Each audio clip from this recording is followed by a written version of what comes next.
Imagine a world without cities, electricity, cell phones, or the internet. A frozen planet, ruled by wild predators, brutal storms, and nearly untouched landscapes. In this setting, the Neanderthals' extinct cousins fought one of the most epic battles in human history, the struggle for survival. But who were they? How did they manage to endure the harshest conditions of the Ice Age? And why did they vanish while we, Homo sapiens, went on? In this video, we'll travel back 50,000 years to uncover the secrets of Neanderthal resilience and discover what their lives can still teach us about adaptation, perseverance, and evolution. Neanderthals weren't just simple cavemen as many imagine. They were a human species with large brains, a distinct culture, and remarkable abilities. They lived in Europe, parts of Asia, and the Middle East, and ruled the continent for thousands of years before Homo sapiens arrived. These archaic humans had strong bodies, short legs, and broad chests, a true biological machine, built to endure the biting cold of the Ice Age. Natural hunters, skilled toolmakers, and possibly even artists. They left behind mysterious marks in caves and fossils, revealing a level of intelligence that still fascinates scientists today.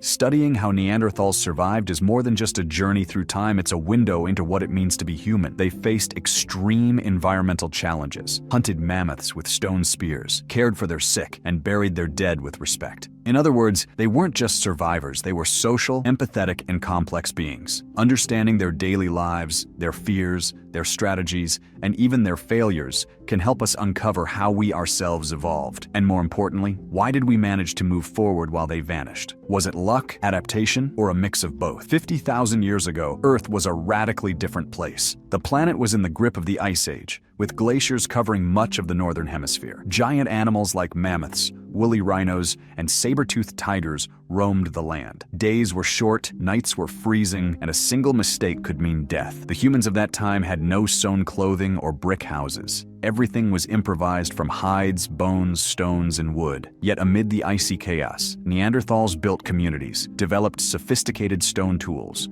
and found ways to live and survive in an almost impossible world. If today a cold snap sends us running for a blanket, imagine living in a world where winter was eternal, the wind cut like a blade, and food was scarce. Welcome to the Paleolithic time, when the planet itself seemed to test the very limits of human life. In this brutal landscape, Neanderthals didn't just survive, they thrived. But how? What challenges did they face? And what does the environment reveal about the strength and intelligence of this remarkable species? At the height of the Ice Age, temperatures in some parts of Europe frequently dropped below -20°C. Vegetation was sparse, buried under snow and ice, and food was constantly on the move or hidden beneath the frozen ground. Violent storms, relentless blizzards, and endless nights were part of daily life. It was like living in a natural freezer, where even breathing could hurt. And summers? Short, damp, and barely a relief. It was a world with no room for mistakes. If you weren't prepared, you wouldn't survive the next season. Despite the harsh climate, Neanderthals spread across an impressive range. Their fossils have been found from the Iberian Peninsula to the Middle East, in regions like France, Germany, Russia, Israel, and even parts of Uzbekistan. They sought natural shelters, such as caves and cliff crevices, and set up temporary camps as they followed herds of migrating animals. Each group adapted to its local environment: dense forests, arid plains, or ice-covered valleys. Wherever there was life, they found a way to live too. The Neanderthal body was their primary armor against the elements. They had broad noses that helped warm the air before it reached their lungs, and wide chests with larger lungs perfect for enduring the cold and higher altitudes. Their arms and legs were short and muscular, which helped conserve body heat and provided strength for navigating rugged terrain. Their skin was likely lighter, aiding in vitamin D absorption in regions with limited sunlight. And their bones? Thick and dense, built to withstand falls, dangerous hunts, and freezing nights. They were true human tanks shaped by nature to endure the impossible. In a world where the cold could kill in hours and giant predators lurked in the darkness, finding shelter wasn't a luxury, it was a matter of life and death. The Neanderthals knew this well, and it was this constant need for protection that turned them into survival experts when it came to setting up camp. They didn't have brick houses or cozy cabins, but what they lacked in comfort, they made up for in ingenuity. They learned to turn caves, branches, stones, and fire into fortresses against the wild. For Neanderthals, caves were far more than holes in the rock. They were natural fortresses. They offered protection from wind, snow, rain, and of course the hungry beasts that prowled at night. But they didn't settle in just any cave. They chose spots with good ventilation, easy access to water, and preferably a panoramic view of the surrounding terrain. Some caves were used so effectively that they became long-term homes, revealing fossils, tools, and even traces of campfires still preserved today. These caves also helped maintain a more stable temperature, acting as natural thermal homes. In the heart of an Ice Age winter, that could mean the difference between life and death. Caves weren't always nearby, and when that was the case, Neanderthals improvised. They set up outdoor camps using whatever materials they had on hand: large stones for walls, branches for structure, and animal hides for cover. Some excavations have revealed circular structures made from mammoth bones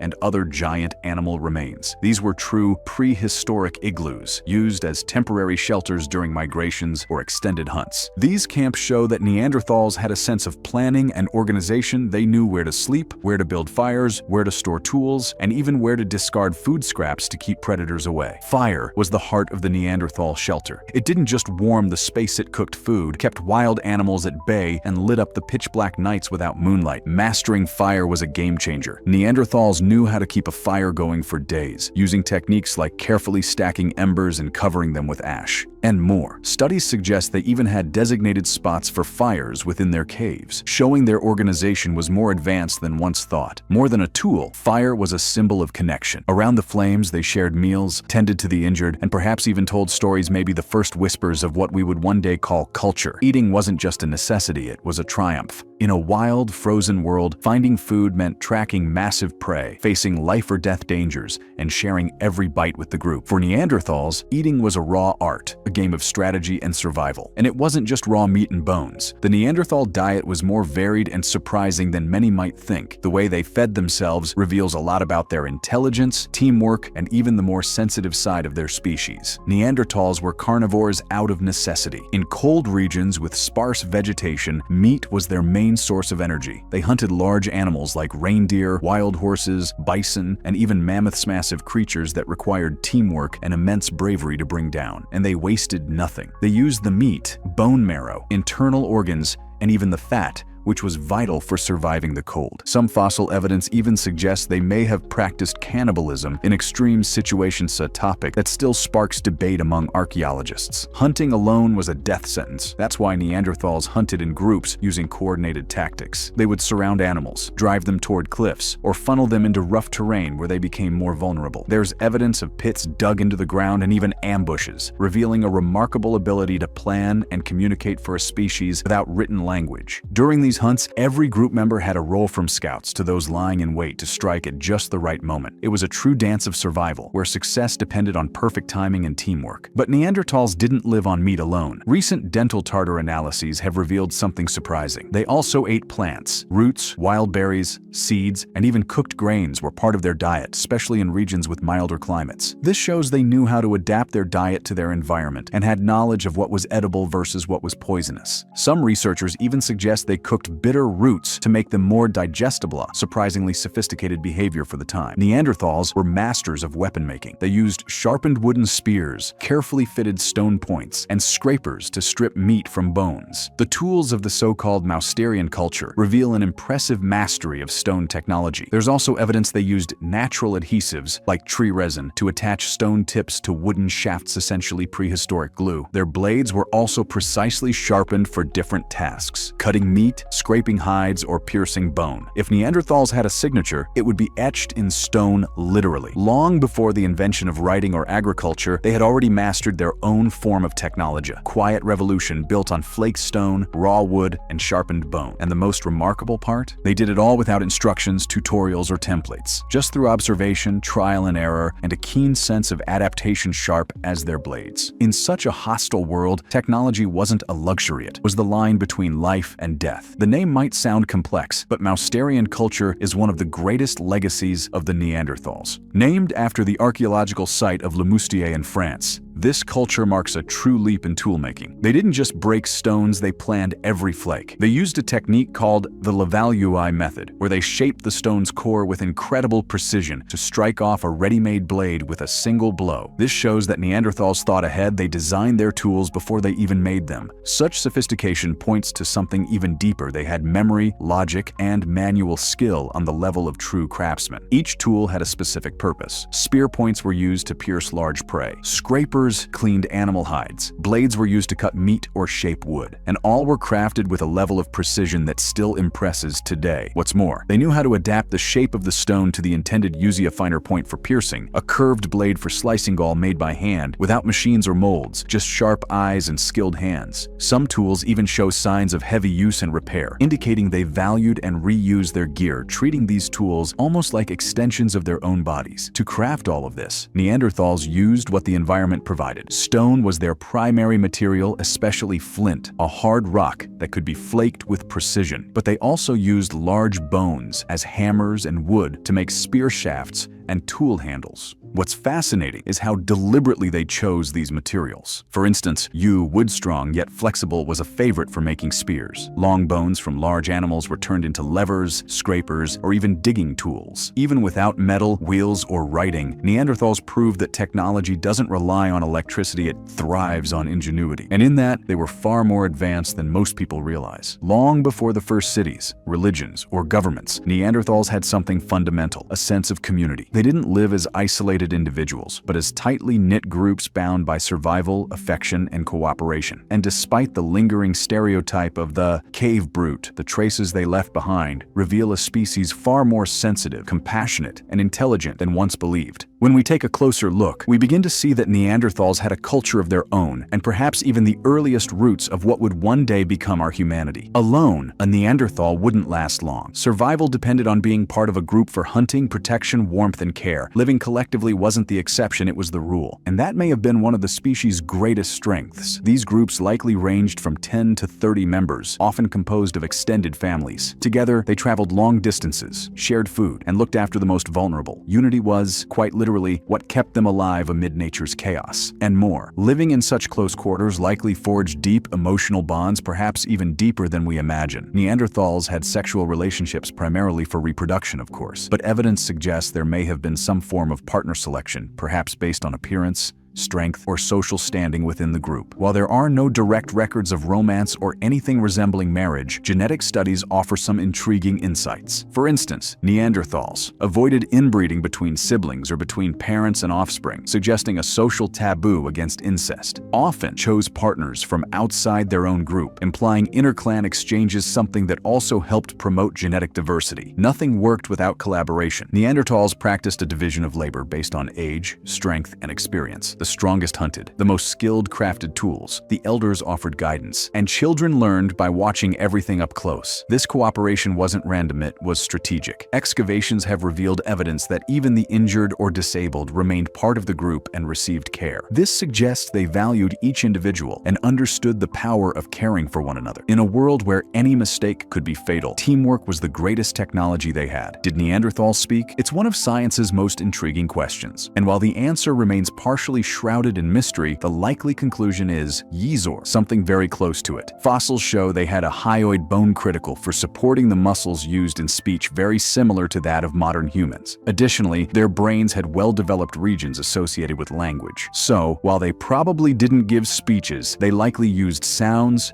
gestures, facial expressions, and vocal tones to communicate. Imagine that. Meaningful grunts, glances that conveyed entire thoughts, and maybe even coordinated signals during hunts. This suggests that their communication went far beyond instinct. It involved intention, emotion, and memory. This may be one of the most moving aspects of Neanderthal life. They cared for one another. Fossils have been found of individuals who lived for years with broken bones, missing teeth, or severe deformities, conditions only survivable with group support. There were Neanderthals blind in one eye, limping on a leg, or missing an arm, yet they lived on for a long time. This shows they didn't abandon the weak, they protected, fed, and sheltered those in need. Such care for the sick and elderly suggests a level of empathy and solidarity once thought to be exclusive to Homo sapiens. But no, Neanderthals, even without temples or texts, already practiced something very close to compassion. When we think of spirituality, we often picture temples, organized beliefs, and elaborate rituals. But what if I told you that the seed of human spirituality may have sprouted long before writing deep in a Neanderthal cave? Even without formal religion, Neanderthals left signs that they may have already contemplated death, the afterlife, and the meaning of existence. In a world where danger was constant, perhaps taking the time to bury a loved one was humanity's very first act of faith. At several archaeological sites, Neanderthal bodies have been found buried in fetal positions, surrounded by tools, food remains, or even fossilized flowers. One of the most famous examples comes from Shanidar in present-day Iraq, where a Neanderthal was buried with traces of flower pollen, something many archaeologists interpret as a symbolic or ritual gesture. These burials show that they didn't simply dispose of the dead. They paused, dug, chose specific locations, and prepared the spaces if to ensure a respectful passage for those who had passed.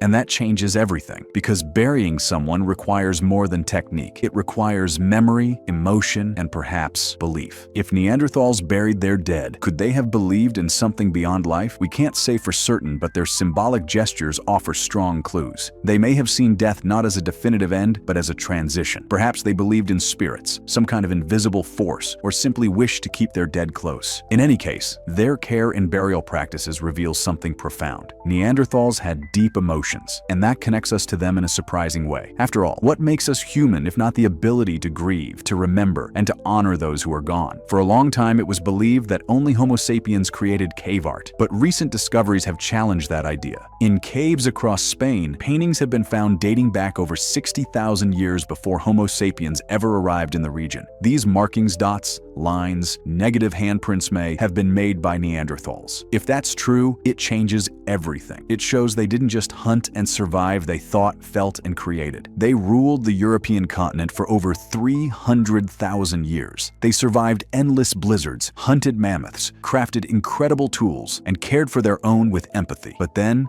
around 40,000 years ago, they vanished. The extinction of the Neanderthals remains one of humanity's greatest unsolved mysteries. There was no sudden catastrophe, no massive extermination. They simply disappeared. And to this day, archaeologists and scientists continue piecing together this prehistoric puzzle. There are several theories that attempt to explain this mysterious disappearance, and the truth may lie in a combination of them. Climate change. Europe's climate underwent dramatic shifts during this period. Harsh cold phases alternated with wetter, more unstable conditions, disrupting hunting patterns and altering habitats. Neanderthals, adapted to colder, more specific environments, may have struggled to cope with these rapid changes. Competition with Homo sapiens. When Homo sapiens arrived from Africa, they brought new survival strategies, larger social networks, more complex language, and more advanced technology. This edge may have led to silent competition over resources, shelter, and territory, and the Neanderthals gradually lost ground. Interbreeding. Another fascinating theory is that Neanderthals didn't vanish entirely, but were gradually absorbed through interbreeding with Homo sapiens. This would explain why their genetic traces still live on, in us suggesting that, rather than a definitive end, their story may have culminated in a slow and inevitable fusion. What if Neanderthals hadn't disappeared from history? How would they adapt to the modern world, and how long could they coexist alongside Homo sapiens? Now imagine if Neanderthals had survived as a parallel species similar to us, yet distinct. Could they find a place in our society? Despite their impressive abilities in tool-making and communication, natural selection favored Homo sapiens. In direct coexistence, Neanderthals might have struggled to compete. Had they not been assimilated, they could have ended up marginalized, treated as second-class citizens. In a more pessimistic scenario, they might have been enslaved, confined to reserves, or forced to live separately, regarded as an exotic curiosity rather than equals. More than tools or fossils, Neanderthals left us with an invisible but profound legacy. They showed us that humanity didn't begin from scratch, it was built layer by layer, with contributions from multiple human species over thousands of years. They left behind genes that still shape our bodies, our health, and even how we respond to the environment. They left lessons in resilience, compassion, and ingenuity. And perhaps most importantly, they left a message. Evolution isn't a straight line. It's a complex web of encounters, losses, and discoveries. To look at Neanderthals is to gaze into an ancestral mirror and realize that even after 40,000 years, we still carry a piece of them within each of us. The more we dig into the past, the more we realize that Neanderthals were anything but simple. Behind the outdated image of cave brutes lies a story full of mysteries, unexpected behaviors, and discoveries that still leave scientists in awe today. They left us clues, and every fossil, every stone mark, every bone fragment is like a coded message waiting to be deciphered. Neanderthal fossils are true time capsules. In them, scientists can detect injury marks, signs of disease, dietary habits, and even clues about how they died. Some fossils show healed fractures, proof that those individuals were cared for by others. Others have extremely worn teeth, possibly used as used tools, suggesting their mouths doubled as a third hand. Even more surprising, preserved dental tartar has revealed traces of medicinal plants like moss and chamomile, hints of a rudimentary understanding of healing and natural remedies. In short, their skeletons don't just tell stories of survival, they speak of care, adaptation, and even early medicine. This is one of the most debated questions, and the answer might be, in some cases, yes. Fossils from sites like El Cedrón in Spain show cut marks on human bones that resemble those made on hunted animals. Some skulls were even cracked open to access the brain, pointing to possible cannibalistic practices. But hold on, this doesn't mean it was a regular or ritualistic behavior. Most experts believe that Neanderthal cannibalism occurred in extreme situations such as severe famine or isolation, when survival demanded desperate measures. Rather than cruelty, it may have been a last resort in a world where staying alive was a relentless battle against death. Though no actual garments have survived, Neanderthals lived in freezing environments, so some form of protection was essential. It's highly likely they wore animal hides, perhaps fastened with leather strips or plant fibers. There's more. Archaeologists have found pigment fragments and perforated shells at Neanderthal sites, possible evidence of adornments, necklaces, or even body painting. This suggests they may have had a sense of identity, aesthetics, or even social status. And as for language, all signs point to communication far beyond mere grunts. The structure of their neck and skull bones indicates they were capable of producing a wide range of sounds. Combined with their developed brains and social living, it's likely they had a rudimentary spoken language made up of sounds, gestures, and facial expressions. They may not have spoken as we do, but they surely made themselves understood, which, after all, is the essence of any language. The Neanderthals disappeared around 40,000 years ago, but the echo of their existence still resonates within us. Not just in our DNA, but in the questions we continue to ask, the discoveries that keep surprising us, and the almost instinctive curiosity we have to understand who we were in order to grasp who we are. They weren't a footnote in human history. They were protagonists of a wild and challenging era, and their journey still sheds light on the paths of our own past. We've learned that intelligence doesn't depend on Wi-Fi, and that empathy can exist without words. That 50,000 years ago, there were already humans who cared for the sick, buried their dead crafted tool sand, perhaps even told stories around the fire. We've learned that humanity is plural, shaped by different species that interbred, coexisted, and contributed to who we are today. And even without cities, books, or monuments, the Neanderthals left behind something greater, a legacy of resilience, adaptation, and humanity. The story of the Neanderthals is, above all, a lesson in resilience. They faced a hostile planet filled with invisible threats and natural catastrophes, yet they endured for hundreds of thousands of years. Their ability to adapt, to learn, to protect one another, and to keep going is what connects us to them. And perhaps it's that same strength that still drives us today, in a world that looks very different but continues to test our humanity. In the end, their story reminds us that survival has never been easy, and being human has always meant more than just existing. What's most fascinating is that the story of the Neanderthals is still being written. New discoveries emerge every year. Fossils, tools, DNA fragments, cave pigments, tartar-coated teeth with hidden clues. Archaeology, genetics, and modern technology are continually opening doors to a past long buried beneath layers of ice, earth, and misconception. Each new excavation feels like unearthing a forgotten piece of our own origin. What else don't we know? How many more myths will we overturn? And what more do the Neanderthals still have to teach us? If the past has already amazed us this much, just imagine what's yet to come. The story of the Neanderthals wasn't written in ink, it was carved in stone, etched in bone, and hidden beneath the earth for millennia. Every new archaeological discovery is like turning a page, revealing astonishing details about a world once thought lost forever. What's most remarkable is that even after all this time, science continues to explore, test, and debate. The Neanderthals' past is still under construction, and scientists are its authors. Some excavations have completely transformed what we know about Neanderthals. At Shanidar Cave in Iraq, a skeleton was found buried with traces of pollen, suggesting a possible ritual involving flower shinting at symbolic and spiritual awareness. At El Cedrón in Spain, researchers uncovered the remains of a family group bearing cut marks on human bones, raising theories of survival-driven cannibalism. In Denisova Cave, Siberia, the shock came from genetics. A bone fragment revealed a teenage girl born to a Neanderthal mother and a Denisovan father, proving that human species intermingled far more than we once believed. And in La Pasiega, Spain, cave markings dated to over 60,000 years ago sparked a provocative question: did Neanderthals create art? The answer continues to divide experts to this day. Among the leading names in Neanderthal research is paleoanthropologist Jean-Jacques Hublin, who led pivotal excavations and significantly advanced our understanding of their interactions with Homo sapiens. Another major figure is Svante Pääbo, awarded the Nobel Prize in Medicine in 2022, renowned for sequencing Neanderthal DNA for the first time, a breakthrough